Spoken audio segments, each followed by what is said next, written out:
વાત સૌરાષ્ટ્રની કરીએ હવે દેવભૂમિ દ્વારકા સલાયા શહેરમાં મેઘરાજાની ધમાકેદાર એન્ટ્રી। દ્વારકા જિલ્લાના સલાયા અને ખંભાળિયા શહેરમાં વહેલી સવારથી વરસાદી માહોલ છે। ખંભાળિયા તાલુકાના હરિપર, સોડસલા, સલાયા સહિતના ગામોમાં વરસાદ વરસી રહ્યો છે। ખંભાળિયા શહેરના મુખ્ય માર્ગો પર વરસાદી પાણી ફરી વળ્યા, જ્યારે સલાયામાં જૂની પાલિકા માર્ગ, બંદર માર્ગ, હુસેની ચોક સહિતના વિસ્તારોમાં વરસાદી પાણી નદીની જેમ વહેતા થયા। તો દ્વારકાના ભાણવડ તેમજ આસપાસના ગ્રામ્ય વિસ્તારોમાં પણ મેઘરાજાએ ધમાકેદાર બેટિંગ કરી।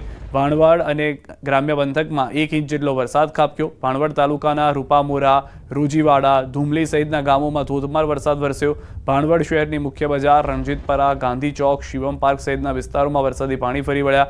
ગ્રામ્ય વિસ્તારોમાં વરસેલા વરસાદથી ખેડૂતોના પાકને થશે ખૂબ જ ફાયદો। દ્વારકામાં મેઘરાજાની ધમાકેદાર એન્ટ્રીથી પાણી જોવા મળી રહ્યું છે।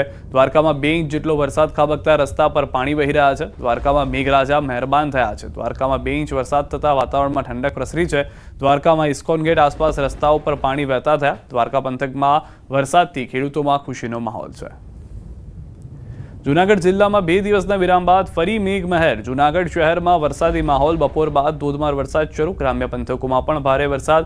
માણાવદર 2 કલાકમાં 1.5 ઇંચ વરસાદ। ગિરનાર પર્વત ઉપર 10 mm વરસાદ નોંધાયો છે। વંથલી પંથકમાં સાર્વત્રિક વરસાદ। ખેડૂતોમાં વરસાદથી આનંદની લાગણી છે। ગ્રામ્ય પંથકમાં પણ વરસાદી માહોલ છે। દિવસના વિરામ બાદ જૂનાગઢ શહેર અને જિલ્લામાં ફરી વરસાદી માહોલ શરૂ થયો છે, ત્યારે છેલ્લા 1 કલાકથી જૂનાગઢ શહેરમાં મેઘો અંધાધાર વરસી રહ્યો છે। જે રીતે આપ દ્રશ્યોમાં જોઈ શકો છો કે જૂનાગઢ શહેરની અંદર મેઘમહેર ફરી શરૂ થઈ છે, તો જિલ્લાની અંદર પણ સાર્વત્રિક વરસાદ છે। માણાવદરની વાત કરીએ તો માણાવદરમાં છેલ્લા 2 કલાકની અંદર 1.5 ઇંચ જેટલો વરસાદ વરસ્યો છે, તો વંથલી પંથકમાં છૂટો છવાયો વરસાદ વરસી રહ્યો છે અને હજુ પણ વરસાદી માહોલ જિલ્લા અને ગ્રામ્ય પંથકમાં યથાવત જોવા મળી રહ્યું છે। 2 દિવસના વિરામ બાદ વરસાદી માહોલ સર્જાતા વાતાવરણમાં ફેરફાર થયો છે અને ઠંડક પ્રસરી છે, તો બીજી તરફ ખેતી લાયક વરસાદના કારણે ખેડૂતોમાં પણ ખુશીનું મોજું ફરી વળ્યું છે અને હાલ હજુ પણ જૂનાગઢ શહેરમાં આવી રીતે મેઘમહેર જોવા મળી રહી છે। અમાર બખાઈ ન્યૂઝ 18 ગુજરાતી જૂનાગઢ। તો જેતપુરમાં પણ